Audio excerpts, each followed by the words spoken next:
Warning, the following is a long list of warnings. If warnings offend you, do not watch this show. Warning, this show contains adult themes. If you are not an adult, do not watch this show. Warning, this show contains a lot of offensive language and may contain graphic content. If you're a Karen, do not watch this show. Warning, this show may contain shabby impersonations of celebrities. If you are a celebrity, represent one, or think this is unfair, do not watch this show. Warning, this show contains what could be seen as controversial and subversive ideas and opinions. If you can't handle differing opinions, do not watch this show. Warning, this show actively shows the consumption of tobacco, cannabis and alcohol. If this offends you, do not watch this show. Warning, this show may discuss topics including, but not limited to, those in the realm of politics and conspiracy theories in a politically incorrect format. If these topics offend you or make you uneasy, please do not watch this show. Warning, the producers of this show will do almost anything for a laugh. If comedy or extreme comedic premises offend you, please do not watch this show. The opinions expressed on this show are not necessarily those of the producers, affiliates, ISPs, streaming platforms, advertisers, partners or alike. Coming to you from an undisclosed location inside the beautiful land of the Blackfoot Confederacy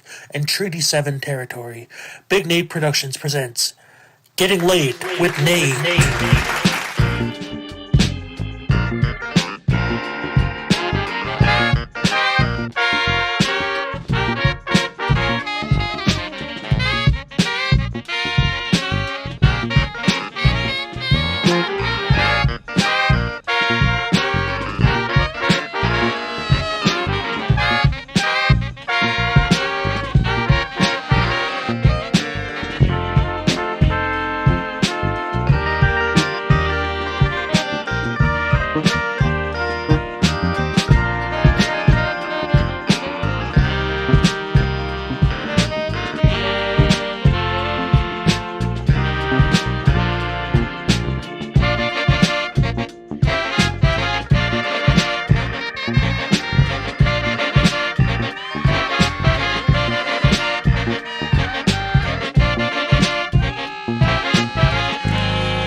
Yo! Happy Friday, everybody. Welcome to Getting Late with Nate, my attempt to have a late night show. Tonight we're going to start off with episode 3 of the Pizza Police, because bad pizza is a crime. Welcome to Pizza Police. We're here today at Pow Pizza. Check this out. Looking good under the hood.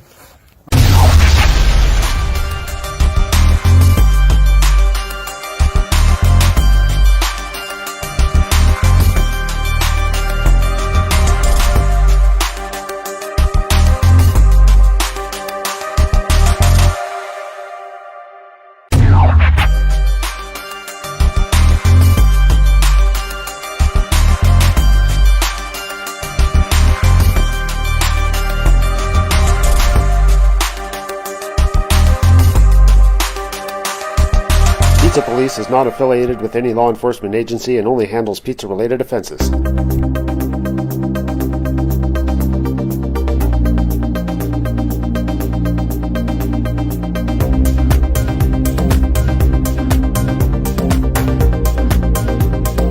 Hey everybody, Pizza Police. We're here at Pow Pizza. Pow. Rumble Sunday. Let's go Big E Langston. Let's go Alexa Bliss. Rumble Sunday, Pow Pizza, Rumble Sunday. All right, you know how we do this. You know how it is. Read this pizza. It's rice. Pow Pizza, Rumble Sunday. Rumble Sunday.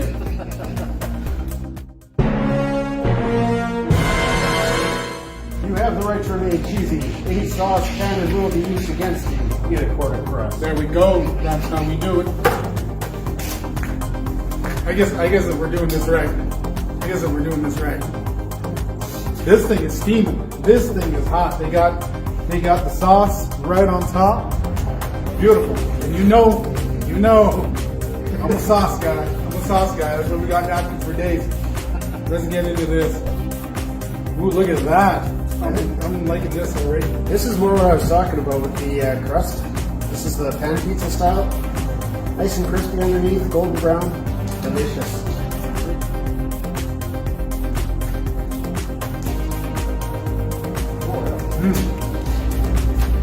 Very cheesy. Very creamy. It's like half crust and half cheese and a little bit of sauce on top. Very fresh tomatoey sauce. Not a lot of seasonings or extras. Just very traditionally tomatoey. If you're into that, down to perfection. A lot of love went into this. I'm gonna say 7.9. One of my favorite pizzas I've had, 8.5. There you go, 8.5, 7.9. Kyle Pizza. That's the review. Get some. Pizza Police. See you next time. Rumble Sunday. Pinky's up. Is that Detroit style? Oh man, this is Detroit style. Rumble Sunday. That's wrestling, right? All right. This is good. I'm just stuffing my face here. I'm not even reviewing this thing. I don't know if that's been actually recording or not, but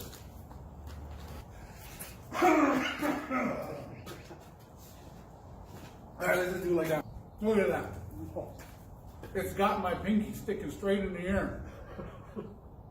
This is a classy place. Classy place. I'm gonna say, excuse me. I'm gonna say a lot of things. Let's in my go. mouth. Who put sauce on top? Detroit. I think I do. Detroit put the sauce on top. I don't know how they're doing it in Detroit. The whole city does that? Whole city. Huh. Whole city. Never been there. Whole city. The whole city just has sauce on top of it. There you go. Bring your snorkel if you're going to Detroit. Oh, I don't know. You gonna do your part? What do I have to do?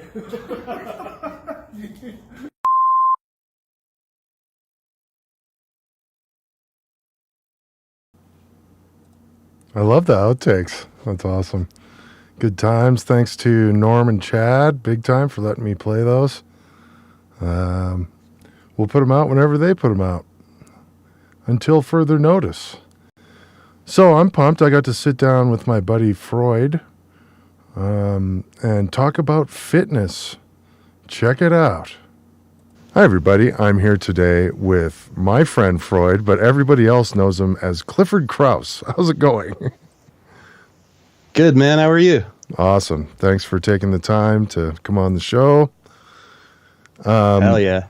We know each other from, we've worked together a bunch, past places, Dickens, and all the D's and stuff. And you played in BDFM, right? Yes, sir. You were in BDFM, oh shit, Identity Crisis way back in the day. Right. We might have met then, but that was 06. Yeah, that was a hazy time in life, so who knows? I'm sure we were ordering at the Underground right next to each other or something. Yeah. Very cool. So I wanted to have you on because I think a lot of people are starting to go crazy with the lockdowns just in terms of keeping physically fit. And you started a company called Clifford Krauss Fitness. The website's right there. Yes, sir. And how did that start? Let's go back to how that started. You died once. Tell everybody about that. Oh, boy. Well, I died twice. I grew up like fairly athletic, like fairly high level youth sports my entire life in the winter, summer. And then I really got into music, and with that, I started playing in bands, in bars, definitely under the age that I should have been playing in bars. Thanks, Clint. And yeah, you know how that goes. But I just started kind of like living that kind of like musician life. You'd hit the road, do like some tours here and there, and you're just eating nothing but fast food. I was smoking just an absolutely disgusting amount of cigarettes per day, like close to the 2-pack range and stuff like that. And then one day I was just at my buddy's house and I just felt a little sick. Yeah, but hold on. Wasn't there a little bit of a like, didn't you guys have a show and then it was like off to McDonald's at 3 a.m. the night before? Yeah. So we got the worst thing you can possibly We got eat. our first show at the Ship and Anchor, right? Like we'd been trying to get in at the Ship and Anchor for a really long time. It was one of the only bars that we never really got to play at. And then this Thursday night came along where they were like, hey man, like they wanted, I think it was Citizen Rage. I don't know if it was BDFM or not. But we got to play the Ship. And it was like kind of like this local musician dream come true for us, 'cause we hadn't had the opportunity before. So, when I say that we got drunk, I would say that would be the understatement of the century. We were drinking heavy all night. The Ship is a good ass time, no matter what. Yeah, man. Yeah. Always a good time. Anyways, we ended up just waking up the next morning and we were all types of hungover. And our guitar player, Scott, went to McDonald's and I think he bought like $60 or $70 worth of McGriddles. Those like, it's like syrup bread on top of like bacon and gross eggs. And Might as well be deep fried and Dorito dusted. Yeah. Probably would have been better if it was, because they weren't that tasty, to be quite honest. But we wolfed that whole motherfucker down, and I ended up going home. And I went to go hang out with my buddy Brett, and like I said, I started feeling a little bit sick to my stomach and just thought, like, that's weird. I got up, I dry heaved in his toilet a little bit and was just like, man, fuck this, I'm going home. Went home. Luckily, at the time, I was living with my parents. So I went home, just like went to my bedroom, told my parents I wasn't feeling so good. And the next thing I remember, I was waking up in a bed and I kind of saw the ceiling and quickly recognized that like the lights on the ceiling were not the lights on the ceiling at my house at all. So it was like I woke up in a strange place. So I was automatically kind of nervous and wondering what might be going on. And the first person that came into the room was a nurse.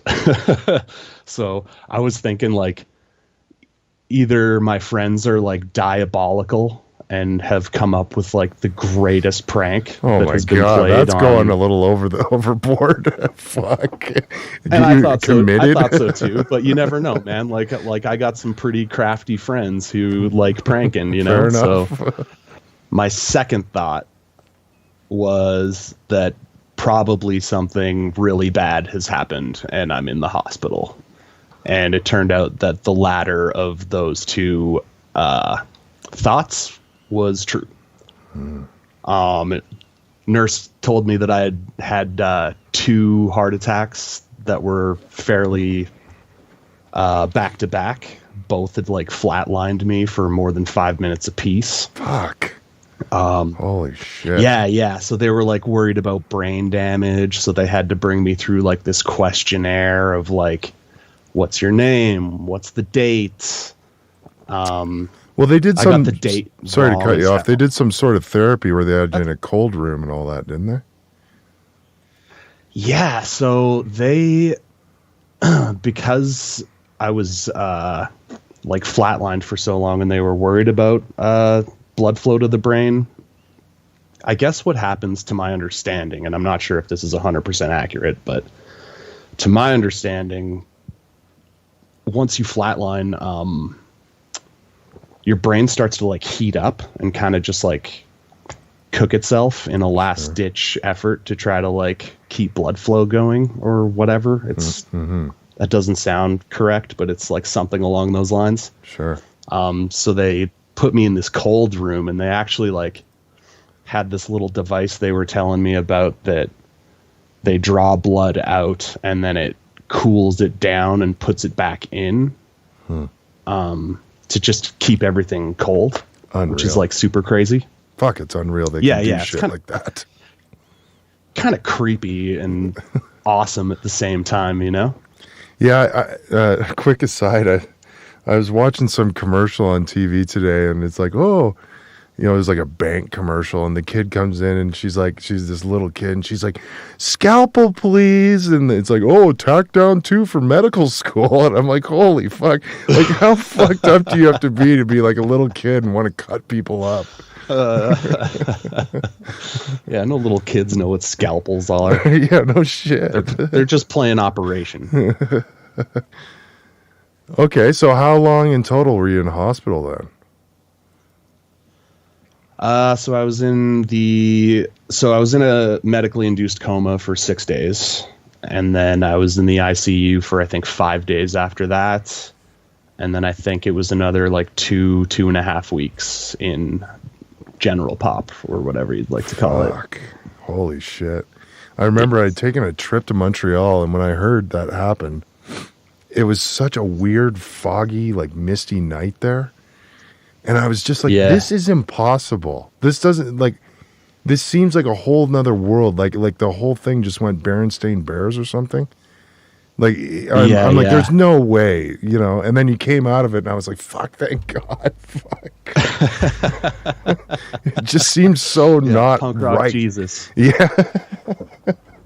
I went down for twice as long and came back. Yeah, good thing they didn't just throw you in a cave and roll a rock in front of it. Yeah, right? Fuck. Probably could have, too. Yeah, no, it was a super weird time, I think, for everybody, man. Like, the weirdest part is, like everybody always says, like, oh, man, it must have been so hard on you. It must have been so hard on you. But, like, I think my family and my friends like went through it. I just kind of like took a 6-day nap and kind of had to work back to healthy. Yeah. You were out. Yeah, totally. Well, so I guess, was there anything else you wanted to say about that? Or I mean, we brought this up because it's the beginning of the fitness, but yeah, I was gonna say that's probably where like shit really started to get real for me, and I made being healthy like a number one priority in my life for sure. Kind of big wake up call for me. Well, did the doctors, I'm sure the doctors were like, you got to really, you know, but did they say like, this could happen again? Fuck, if you don't, this could totally happen again. Were they hard on you or? Not so much. They like did tell me to be cautious, you know, like don't just like jump into doing hill sprints as soon as you get out of the hospital. I had to like, I had a no activity, like no physical activity, for 3 months just to like let the heart heal and rest and stuff like that, you know? Interesting. Which I think 2 months in, I bought a gym membership and just started walking on a treadmill 30 minutes a day. Well, yeah. No, that's... I'm an asshole and I won't listen completely, you know. I'm sure you weren't doing 10-mile start. I'm sure you weren't doing 10-mile sprints, though. No. No. Which, I mean, I'm still not doing that, but... Fair enough. So, yeah, I just... It was like kind of like the only focus that I had for probably 2 or 3 years, just getting healthy again, like able to do stuff again. Other than music, which I think about 2 months after I was out of the hospital, I was playing shows again with Oh Shit and Citizen Rage, which probably wasn't the smartest idea, but I did it. And then, I went to school at Mount Royal. I went and got my bachelor's in health and physical education with a major in physical literacy. and I got my personal trainer's certificate under the Canadian Society of Exercise Physiologists. Oh, very nice. How long did that all take? A few years, right? In total, it was about 5 years because I had to do a little bit of upgrading because I was a dumbass in high school. So, you know, it was a 5-year, 4-year degree. Fair enough. Cool. Well, let's talk about the business then. So what do you offer? Yeah. So I started this business in August after I left a job at a gym, just because I was making kind of dog shit for money and it wasn't sustainable at all. And of course, shortly after that, all the gyms closed down. So I had to kind of adapt and offer this online model where I do 100% customized workouts, working towards all the goals that whatever the goal is that my client communicates to me. And, you know, whether it's muscle building or fat loss, I can do all that stuff. So I just program it out with like highly detailed descriptions of every exercise and sets and reps and what days to do them on. And that's kind of how things have been going for the last year. But well, way to pivot. I wanted to say, nice work figuring it out, because with everything shut down, a lot of people did it a lot better at it. Like, a lot of people have some really great stuff, but you know, I just don't. I find a lot of the exercises that get taught online are lacking in details. Probably important ones that you could get hurt if you didn't know. Well, yeah, and that's the thing about doing stuff online. If you're not like really comfortable with the movements and knowing that you're doing them correctly, like, you could just be adding on to dysfunction. Yeah. Like, that's a big thing that happens to people, is they just start working out, they don't know what they're doing, and they just add strength to dysfunction, which is worse. Kinda. You're just a raging Hulk. Yeah with bad joints. Bad movement patterns. Terrible knees.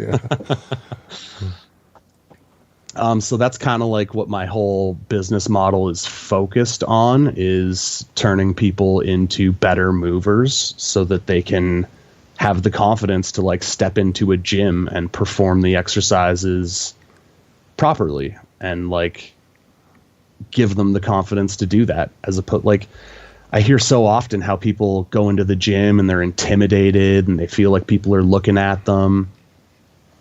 And as an avid gym goer of the last 8 years, I can promise you nobody's looking at you. Everybody's so in their own head these days. Like, it's headphones on and just like stare at the mirror. Like, don't look at anybody. They're not looking at you. But it's a hard thing for people to step into the gym. And it really shouldn't be. Yeah. People should know how to move. You know what I mean? Yeah, for sure. But yeah, so we've got some restrictions lifting on February 8th, and I actually have found a spot, like a established facility for people to come and train with me. We can only do one-on-ones for now, but I mean, cool. That's better than nothing. In fact, it's probably the best because it's individual attention. Yeah. And man, I'm stoked about it. I'm really excited.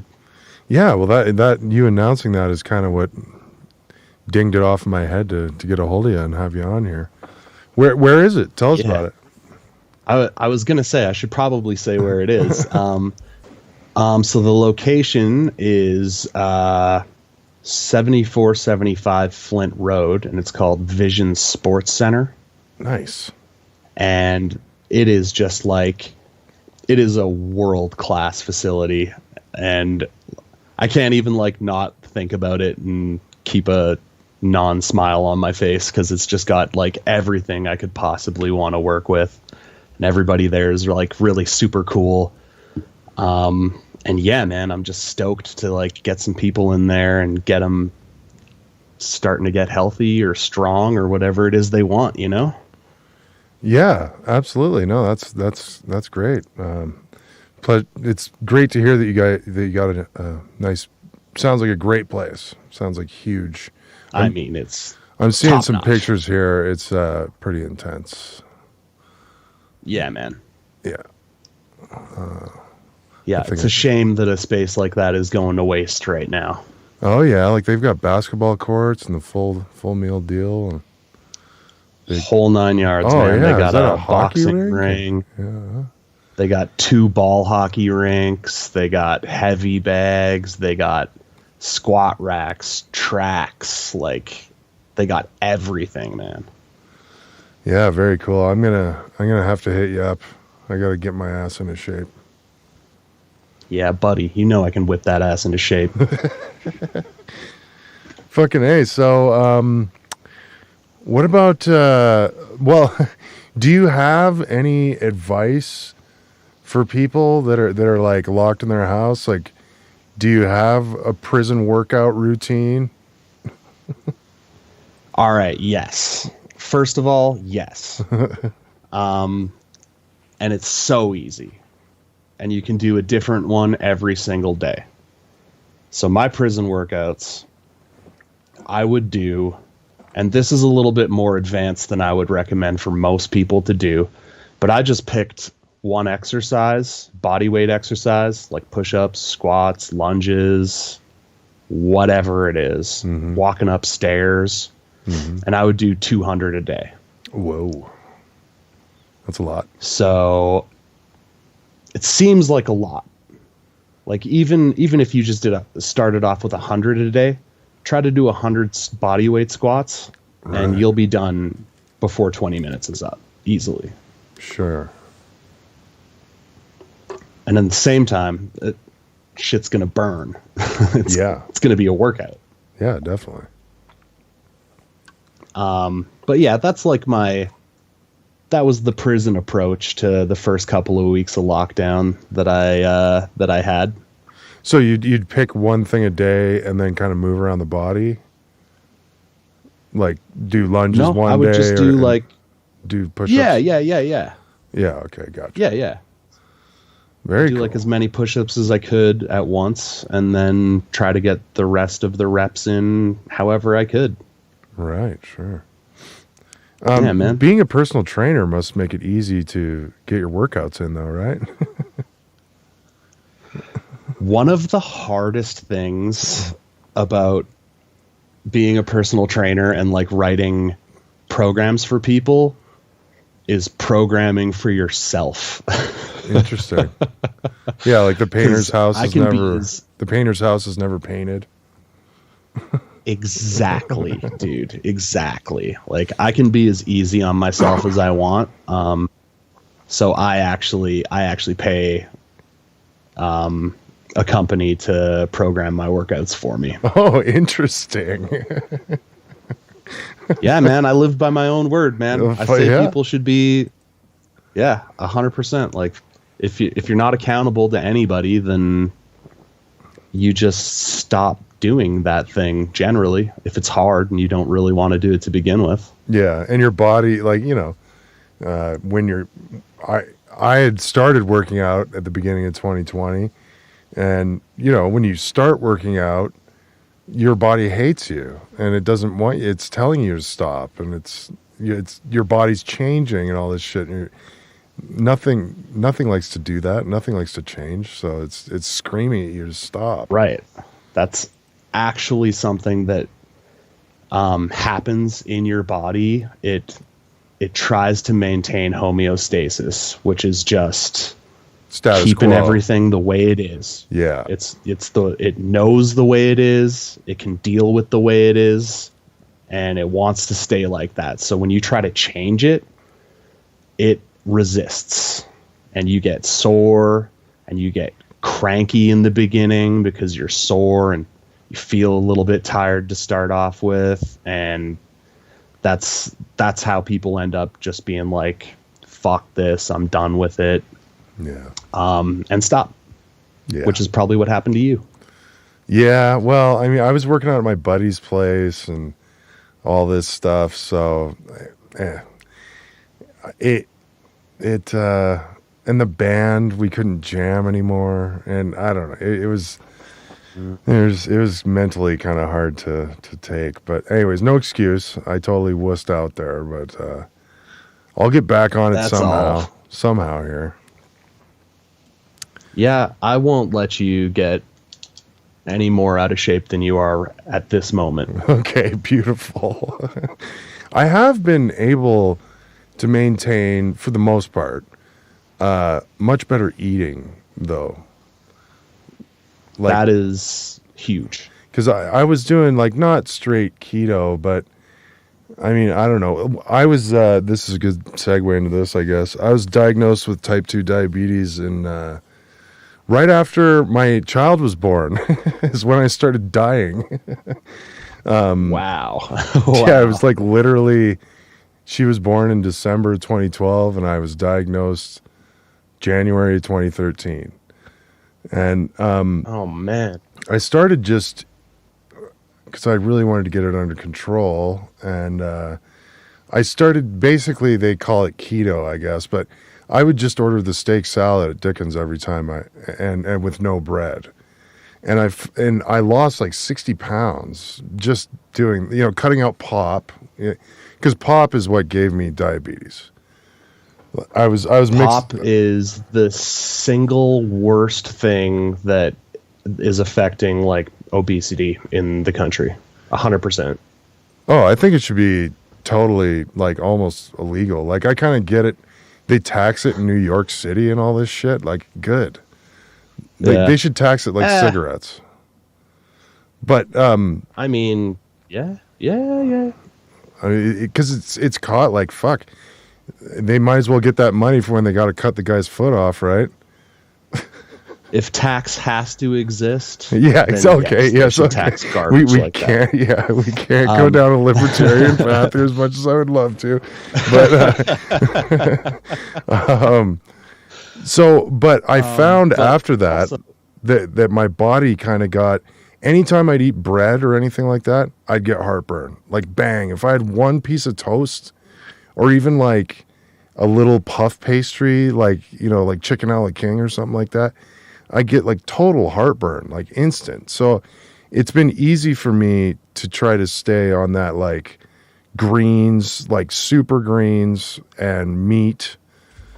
Cause like I tried going more towards the vegetarian side, but like I'm 6'6" and like 200 and whatever, 75, 85 pounds. And like, you're a monster. I'd be eating vegetables all day and I'd still be hungry. Yeah. Like, so. Yeah. Well, and I think one of the best things that I heard about that, at least the best little like thought to put yourself through, is like, if you eat, like, just get as much vegetables, fruit, and meat in front of you and just try to overeat. Because it is going to be 1,000 times harder to eat as many calories in salads and steaks than it is with an endless bag of M&Ms in front of you. Yeah, I really noticed that last January. Doug, my guitar player who I was working out with, he told me to download that app, MyFitnessPal or whatever. And and you can literally scan the QR codes of everything or search it, like right down to the beers and stuff, right? So, and it calculated my height and weight, how many, because I was always like, I need more calories, and everybody, well, not that much. I can do 2,500 a day, it says. And so that's one meal and 8 beers. Yep. But it was really working. I love this so much. It was so cool. And you get people who are like, oh, counting calories is bullshit and all this. It's like, well, I don't think so. Like, for eating good stuff and you're not over. Yeah, I mean, if you're looking to lose weight, calories in, calories out is the only really scientific proof that there is. Like, it takes in the account of hormones, BMI, activity level. Like, sure, it's chemistry, man. Well, and sugar is sugar is sugar. I love these people who are like, oh, no, brown sugar is totally different. I mean, no. Like, I mean, there's a difference, but it's so insignificant that it's not really. Like, there's unprocessed sugars are definitely going to be better. Mm-hmm. But, I mean, anything that's granulated that you're putting on anything is going to be pretty much garbage for your gut. Yeah, anything crystallized. Yeah. Crystals. You don't just like shake a sugar cane and have like a bunch of brown granulated sugar come out. Yeah. You know what I mean? Yeah. People. All right. Very cool. So you wanted to talk about COVID a bit. And well, what I wanted to talk about, and it's kind of like me getting on a bit of a soapbox. But what I've heard so much from government officials about just like, stay in your house, try to be healthy inside, wait for the vaccine. But honestly, they never they don't emphasize doing things to be healthy, if that makes any sense. Yeah. Like, they never recommend, like, here's kind of where this is going is we got the gyms reopening, right? One-on-one with a personal trainer only. Mm-hmm. But you would imagine that people who are working out and getting their metabolism to a healthy level, they would eventually, I mean, the healthier you get and the less body weight you have, the better your immune system works, up to a point, of course. But they don't try to promote strengthening your immune system at all. They're just saying, like, take this drug, take that drug. Yeah.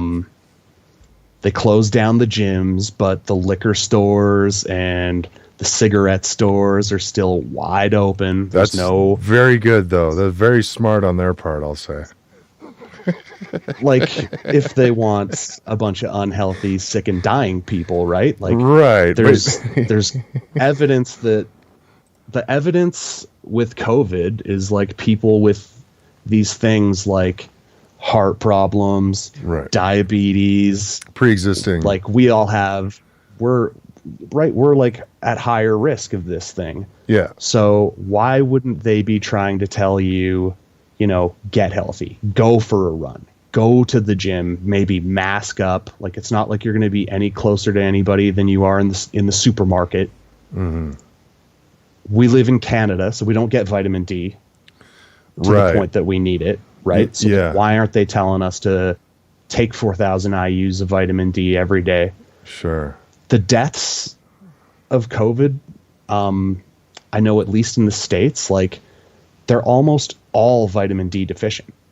I've seen that, like, where they're insanely deficient. Like, that's why it's hitting the old folks' homes so bad. They're at like zero because they never go outside. Stuck inside. Yeah. Yeah.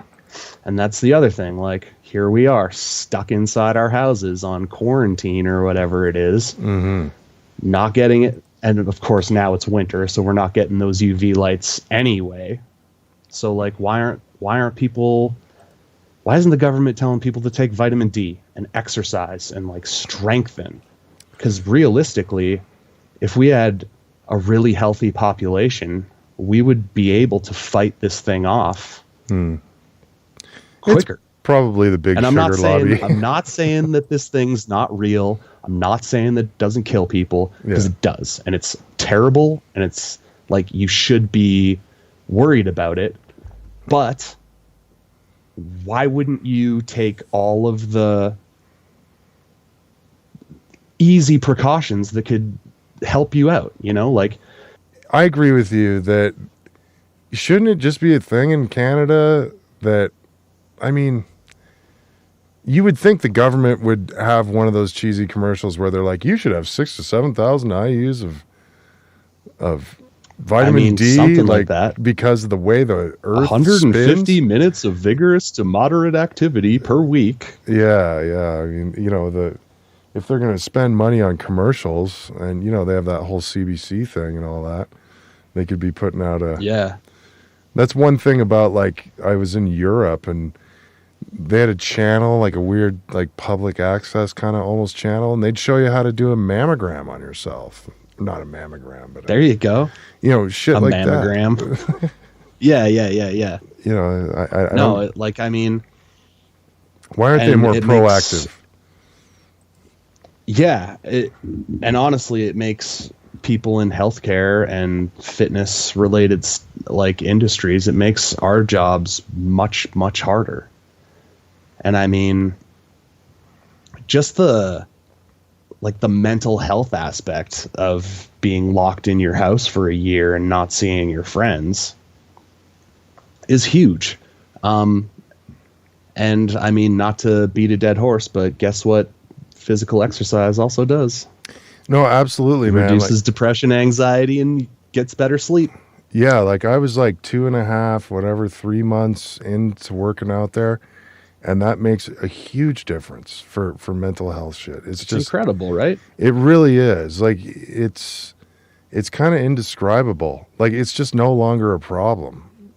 You've just worked it all out. You know, you're just like, I want to go to bed. Like, yeah, you get the like ape energy out of you, and you can start focusing on like human stuff. Totally. Fuck. Yeah, that's exactly what Got to get that like monkey DNA that we all have, like quell it. Mm-hmm. Yeah. Make it throw around a Hungarian bag. Yeah, man. Like, and that shit's fun. Yeah, totally. Like, yeah. Just tossing heavy shit around a room is one of the greatest things in the world. I was doing, Doug had me on this really awesome thing of doing the like HIIT training but we were doing it with weights. So we, you know, not a ton of reps, but moderate weight, but just take like a minute or less in a break, and then go pick up the X bar and do farmers down the alley, you know, and then you're dying, and then try to do the next thing, and then okay, now take a 2-minute break after you did the whole interval, right? That was working out really, really well for me. Like, so we will definitely get HIIT together. Training works really well. Yeah, I was going to ask, is that something you do or see or? Oh, 100%. Yeah. If the person is in decent cardiovascular shape, HIIT training is one of the best things you can do that like not only improves your cardiovascular function, but can also like build muscle at the same time. Yeah, that was the objective, and it seemed to be doing it. Yeah. Especially, we were doing lots of shoulder stuff, and I can't remember all the terms anymore. But all right, cool. Yeah, you don't have to. Yeah, that's why there's guys like you. Yeah, man. Awesome. Well, unless you have anything else, I think this has been a great interview. And hell yeah, dude. Thanks for... I would just tell everybody to go to cliffordkrauss.com and check out the options we have if you're interested in anything like that. I'm going to start publishing some blogs, which I should have coming up in the next week or so. Just getting it edited. Cool. So you're putting out blogs through that too, kind of keeping everybody updated as you go? Yeah, I mean, I don't have any up right now because I just started writing them. But sure. I figured I used to run a blog called Be Fucking Healthy. Right. And that kind of like fell by the wayside. Mm-hmm. And it's not quite as marketable as I thought it would be. It's pretty rad, the name, but you know, it just didn't work out. So I'm just going to run a blog off of my fitness website. Hell yeah. And the first one's going to be all about motivation and how it's evil. Right on. Fucking hey, everybody. Okay, well, go to cliffordkraussfitness.com and hire this fine young man. He'll whip you into shape. Facebook, Instagram. Love you guys. Peace.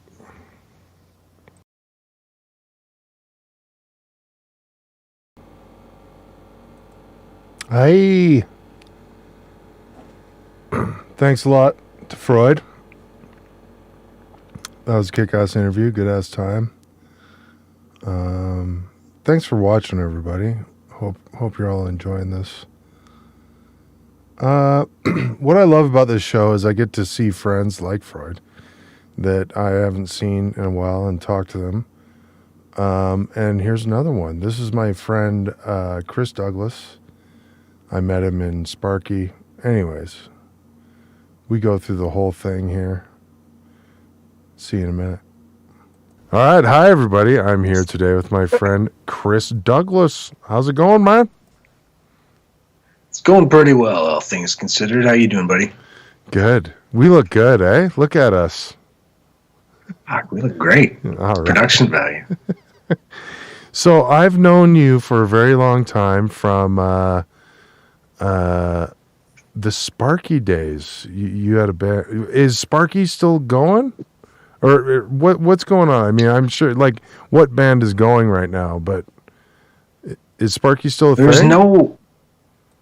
There's never an official end to Sparky. It's always a possibility, but we were most active between like 2001, 2011, that 10 years, and then, a few one-offs and shows in between like 2011 and 2015. We might have done 10 shows, if that.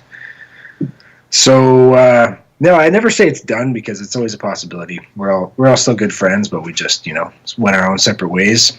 But, yeah, no, me and the guys remain great friends. We've got a bunch of shit. I've been thinking about it lately. I've got stuff sitting on the hard drive and, unfinished songs and demos and things that I could mix and put out, at least 3 or 4 songs that I could put out as singles. But I don't know. These days it's like there's no real strategy. You're not pushing a big tour, but it just, as creatives, why not just put it out there? Yeah, hell yeah.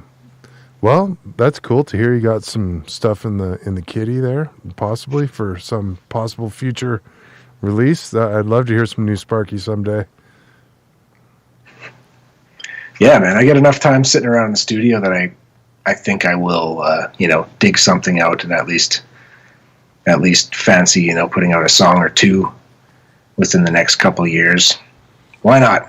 We're fucking stuck at home a lot these days, and I got all this cool shit. I might as well finish up some music we started. Yeah, hell yeah. So, I've known you. You're kind of like me. You're a guy that's been doing music production and stuff for a long time. You did all the Sparky records, right?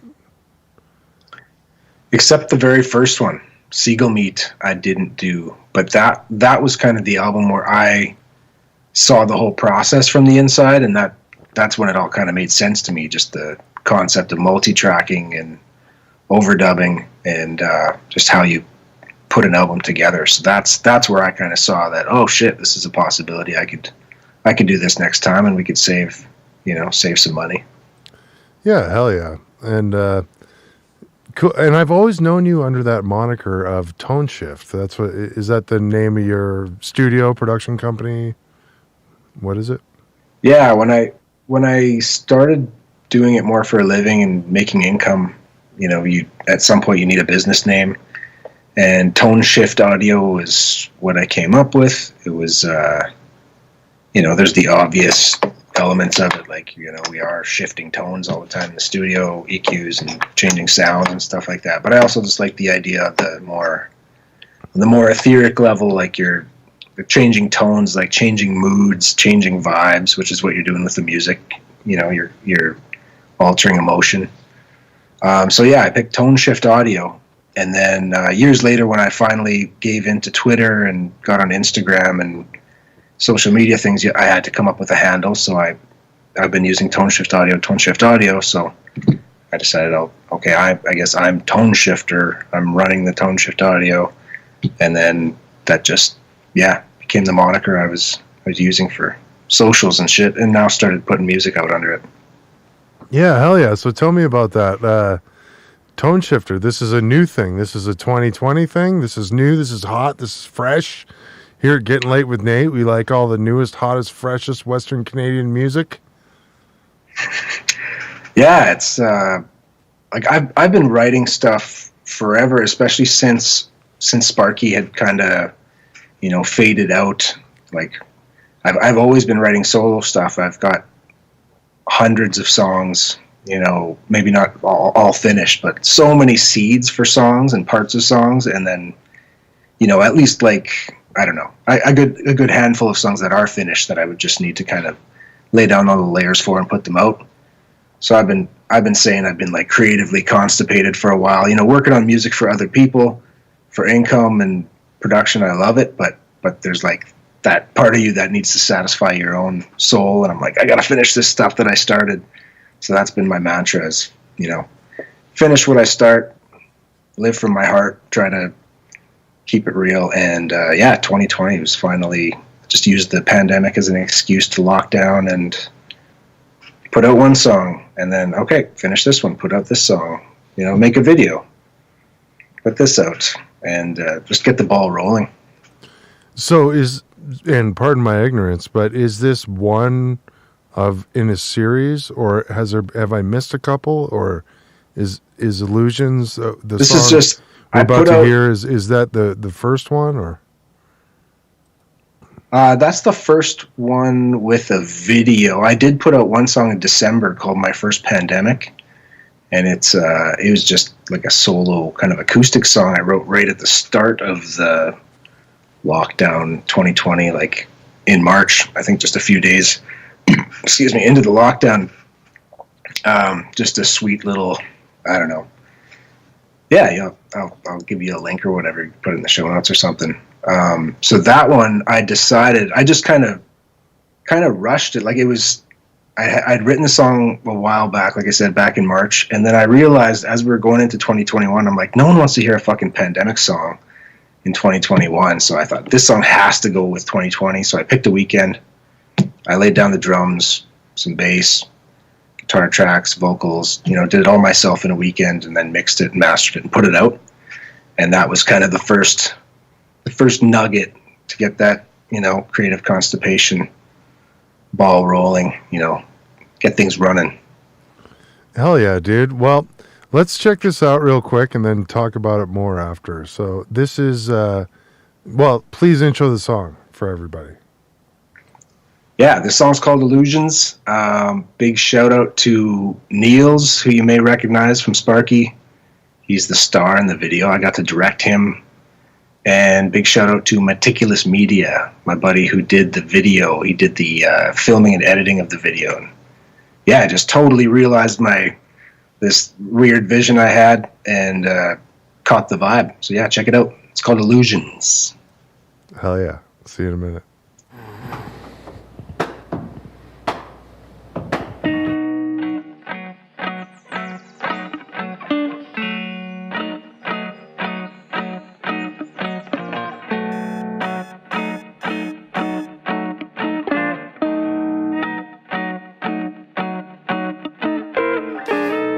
It's just an illusion, baby, yeah.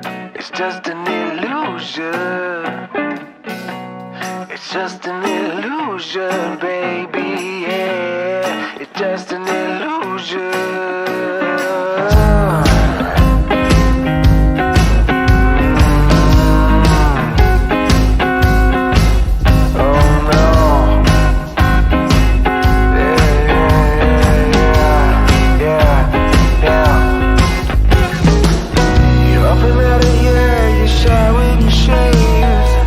Rush out the door like you're the boss man's slave. You drive so fast like every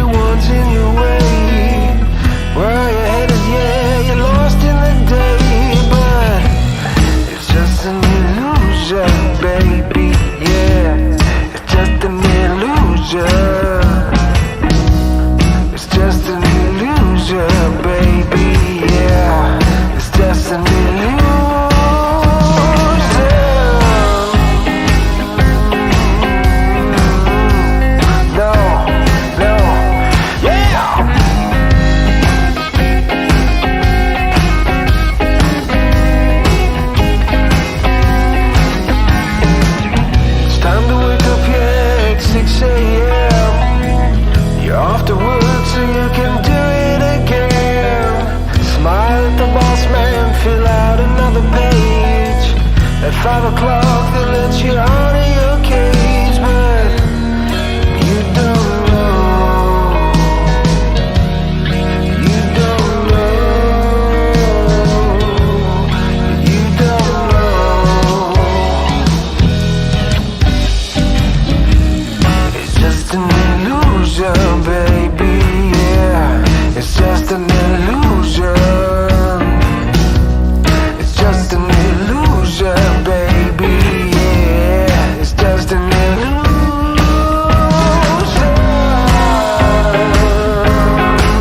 Oh no, oh baby, you can't see, yeah. No, no, no, no. Just an illusion, baby, yeah. Just an illusion. Just an illusion, baby, yeah. It's just an illusion.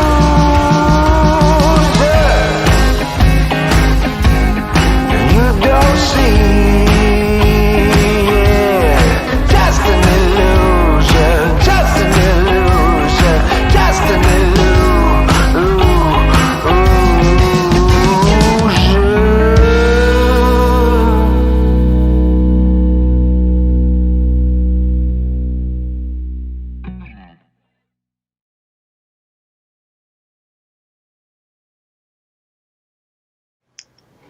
Hell yeah. That was Illusions by Toneshifter.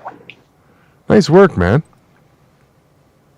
Thanks, dude. Yeah, it was really. I dreamed it up and directed it, but that meticulous dude did. He did all the caught all the visuals for me and edited it up. And I'll tell you, that song, like I was mentioning before there, it's been stuck in my head ever since you sent it to me 3 or 4 days ago. So catchy.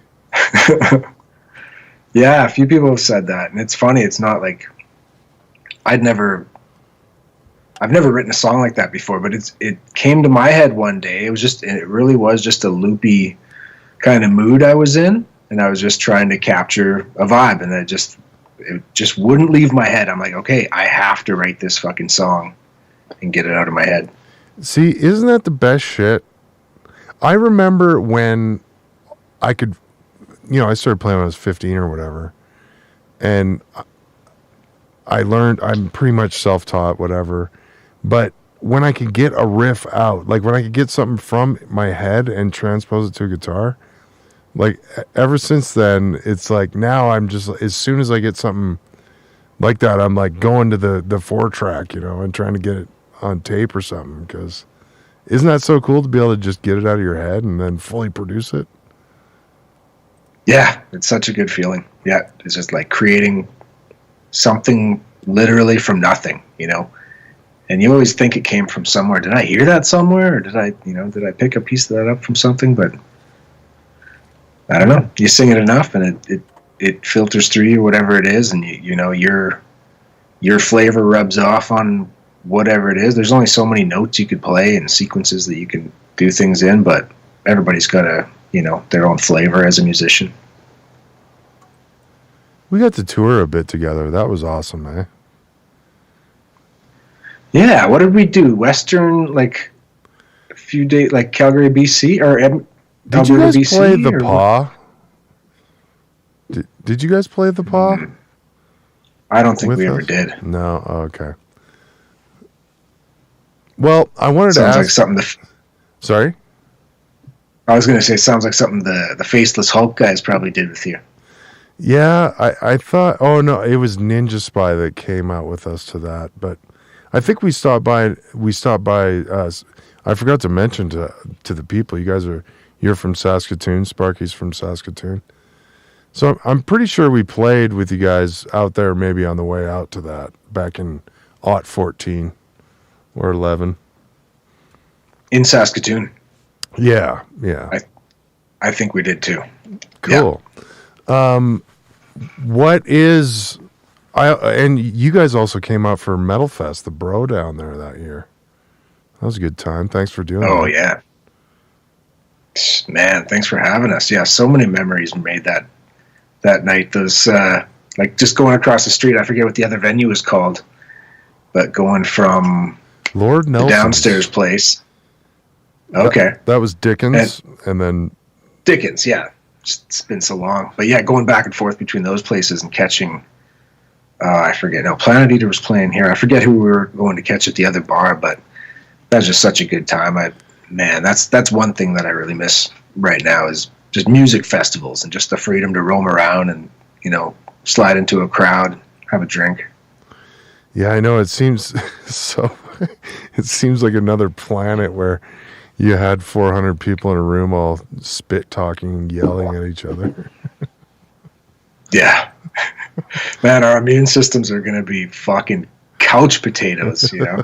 Yeah, we'll see. Yeah, we need to be out there like slobbering on each other and spitting in each other's drinks. Fuck. Keep it going. Yeah. I've been licking doorknobs on the low. So I like to ask guys that play and, you know, especially played a lot, like what's the craziest? You guys opened for Lamb of God. That was pretty nuts, right? Yeah, that was wild, man. That was like 2009, I think. Yeah, wow. That's like when they were the biggest, probably. They were it was an off day from there. They were supporting Metallica on tour, and Metallica had a day off, and Lamb of God just wanted to play a show. And I believe they contacted a production company in Regina, and we'd heard that they asked a few different people, you know, who should we get to play with us in Saskatoon? And like all 3 or 4 people said Sparky, and they said, okay, let's get Sparky. And I think we had like 3 days or 5 days notice. Maybe it was a week notice or something, but it was short-term notice. And we're like, holy shit. Yeah, that's a good opportunity. It was like, I think it would have been the most attended show we've played. I think it was 11 or 1200 people. And just to like chill with those guys backstage, they were super humble and they were rocking out on the side of the stage. You know, there's parts of our set where we'd look over and a couple of them were rocking out on the side. You know, it's super rewarding. That was definitely a highlight of the Sparky career. Yeah, no, very good. That's cool to hear that, you know. Like I say, especially that opening for Metallica, like, Jesus. That's, so that was in Saskatoon, right? And where was that in Regina? Yeah. Sorry. No, it was in Saskatoon on the exhibition grounds at Prairieland. Okay. So it was one of the Prairieland halls in there. And yeah, it was just a taste of like, you know, not an arena, but just a large hall venue type of show and how it went. I think it was the first time we had to really pay a tithe on our merchandise. Like there's somebody from the venue that would hang out and count your sales and take a cut of it and shit. And we're like, what the hell? Like we're selling, Niels was signing socks. He was selling, he definitely sold one sock for like $25. We were running out of merch. It was crazy. It was the most, we'd never sold so much merch in a night. So that's the key. You got to play with Lamb of God. Yeah, no doubt. I remember back in the Killiakai days, we got to open for Iced Earth and, you know, we got like 3 feet of stage and all this stuff, not complaining and all this, but and then that guy came up to us like, oh, you got to count all your stuff. And I'm like, well, we got $100 worth of stuff. We're going to sell one shirt. Like, do I just give you the $20 fucking now and you fuck off? Or like, come on, you know, like, fuck off. So I'm glad to hear you guys did really well because they hated us. They're like, come on, let's get the real bands going. No, we got lucky. It was with the Sword as well. And I was kind of fascinated by the Sword at the time. Half the crowd, maybe more than half the crowd, wasn't really into them. So I don't know, but yeah, we were fucking pumped to be playing with the Sword as well. But no, it just seemed to work out. I guess there was enough people there that had already heard of us, or we were spastic enough to satiate their, you know, aggressive desires. Yeah, they'd heard of you more than the Sword, maybe. Possibly. I think in some cases, yeah. Yeah. Fair enough. And then, so a week doesn't sound like a long time to make all those sequin jackets. How'd you guys do that? Oh, Niels had those from a trip to Hollywood. I believe he picked all those up at some shop where they would like sell off costumes, Hollywood costumes and shit. Okay, fair enough. Yeah, That's hilarious. we still have those. Wow, nice. So, all right, so That was a last minute move too. I think he asked Randy his opinion, like, should we wear these? And he's like, yeah, fucking wear them. So we wore them. Well, that makes sense. I mean, you guys are, I don't know, you're a little jazzy compared to Lamb of God, I guess you could say. Just, I guess you're like, how can you stick out? Right? We were always just looking for just something different. What's gonna, not in a, I guess it is in a gimmicky way, but it's, it's comes from a real place. Just wanting to have fun and make somebody laugh or whatever, Yeah, it's not like you guys wore those every show or something. Yeah, a few times, cool. Awesome. So back to Toneshifter then. So Niels, who's a singer, like you mentioned before in Sparky, was the main character. And so you said you got to direct him here? How is it directing one of your good friends in a music video? That's pretty cool, man. It's awesome, man. He's meant for that. He's the perfect guy to take direction, and he loves to act and he's put on a show. I wanted to say he's got like a Jim Carrey-esque plastic face, right? Like he can he can be expressive, anything.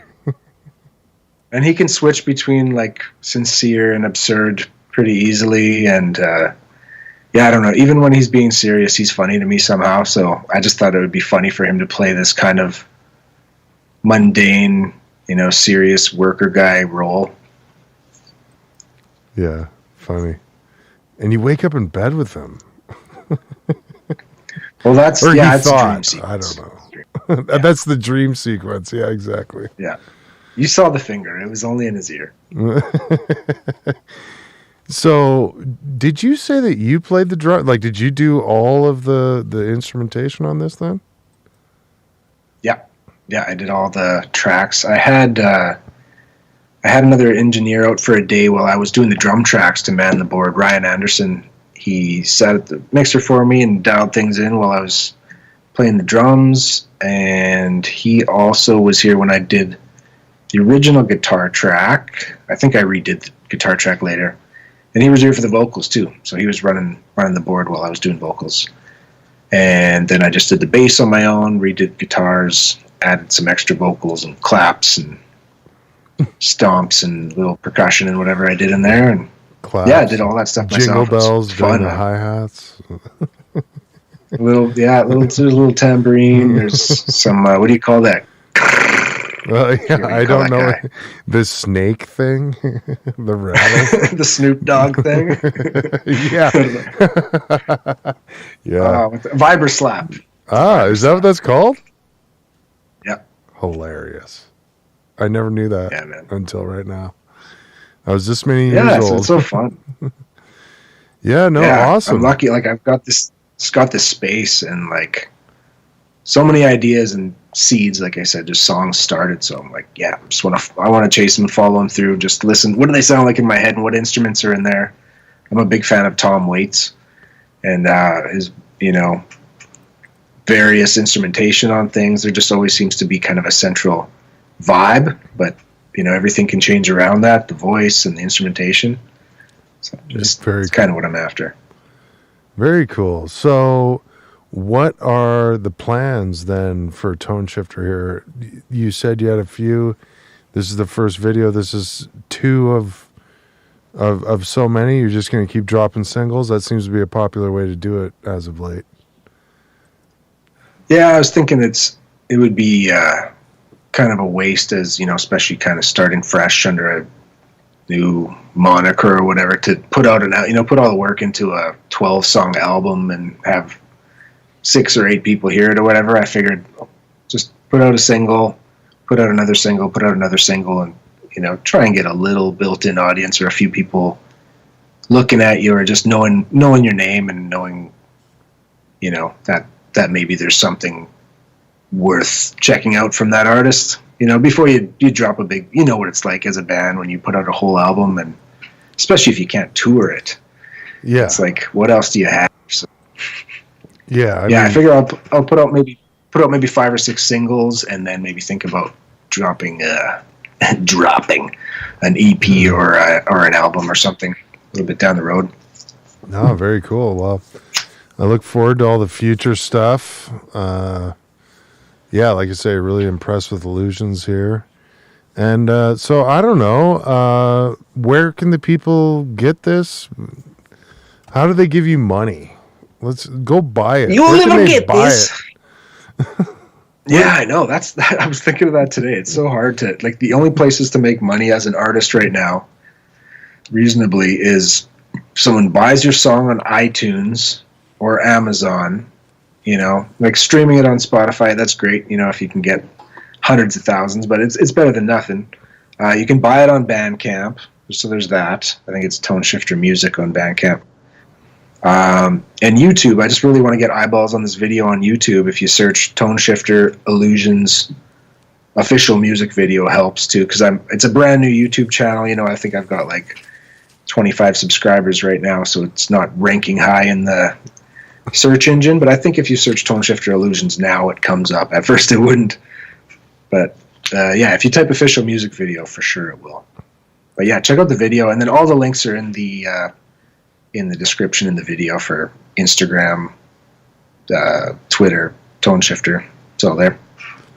All right, hell yeah. And all the links will be in this video too. So stay safe out there in Saskatoon, and say hi to all the friends. And thanks for your time. You too, brother. No, thanks for getting in touch, man. Reaching out. You look great. And this is a lot of fun. I love your production here, and you got the fucking lights and the screen thing and the texts and everything and the pop-ups. This is pro. Thanks, bro. This is better than Fallon and shit these days. Right? This is when people are like, oh, when's your podcast on? I'm like, my late night show. Yeah. It's totally different, with bro. Better production than Trevor Noah. Yeah, well, I mean, close to the same, right? I mean, I have 1/100th of their budget, a millionth of their budget. Right. Yeah, no, I don't watch any of their shows, but from what I've seen, it looks like they're just on a webcam doing their show, right? Well, a $4,000 one, but yeah. Oh, okay. They have Maybe they stepped it up. Maybe that was. They have all I'm thinking the TV dickhead gear that's like every piece rack mount is 100,000. Yeah, they've got the good shit. Okay. So I'm just here with a laptop and OBS and a couple cameras and you. So thanks. The technical shit cannot get in your way, my friend. No. Doing great. We got to make it easy. We got to make it easy to do this. Well, again, Thanks for hanging out. Real pleasure, and good seeing you, bro. And thanks for having me, man. Check out Toneshifter. Peace. Take care, brother.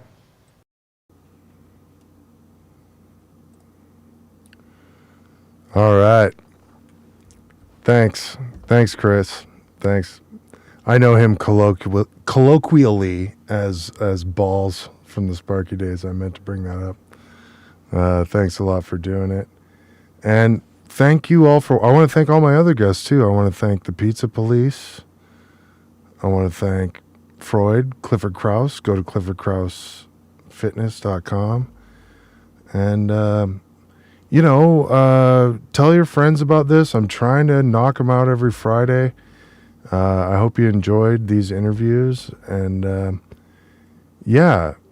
I also wanted to give another shout out to maybe some new viewers about stick around for the credits so you can hear the intro music again. This is my friend Elliot Ross from Moon Griffin. Anyways, you'll see it all in the credits there. And he put together the intro theme and also the lobby music. That's from Moon Griffin's album.